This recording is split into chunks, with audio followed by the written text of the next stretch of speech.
Rich Karuba for bowlingball.com. Let's talk about the warm-up before your bowling warm-up. That's right, before you take your practice balls as you enter competition, leagues, tournaments, whatever. And if you get down to your settee area a little bit early, it's a good idea to go through some stretching exercises or some loosening up general exercises if you don't have time to do them at home before you get to the bowling center. In order to get your arms, your shoulders, your legs, all the big muscles of your body as stretched out and loose as possible and ready for those warm-up deliveries.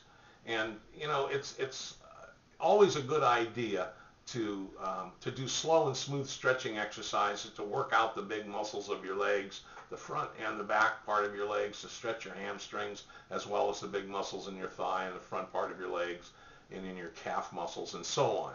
And so you want to create a series of exercises that you can do slowly for a few minutes before you actually start bowling. Maybe while you're having a friendly conversation with your teammates before you get ready to start your league competition, or you're getting ready for a tournament and you're getting your equipment ready and getting your bowling balls taped up and you put stuff down on the rack and you're kind of getting into the mode of bowling. Move around, stretch, get yourself ready to go. Stretch your hands.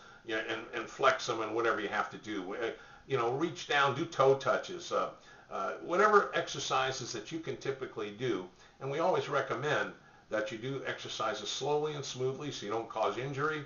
We always recommend that you consult a physical trainer or a medical physician to give you ideas on what you can do to improve the conditioning of your body generally for life purposes, as well as to warm up before you begin your bowling warm-up deliveries.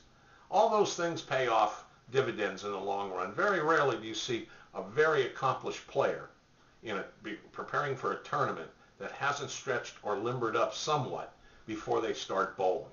It's hard to walk down, particularly in cold climates, when your muscles and your body are tight, your back is tight, and so on. And especially if you get my age, everything hurts. So by the time you get to the lanes, you got to make sure you're limbered up and give yourself a chance. So those few limited warm-up deliveries that you're allowed before you start scoring in competition is enough time to get you ready to go.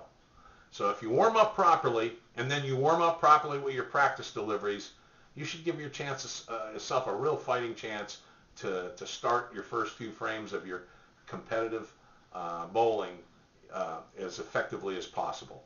I hope this information helps. Thank you.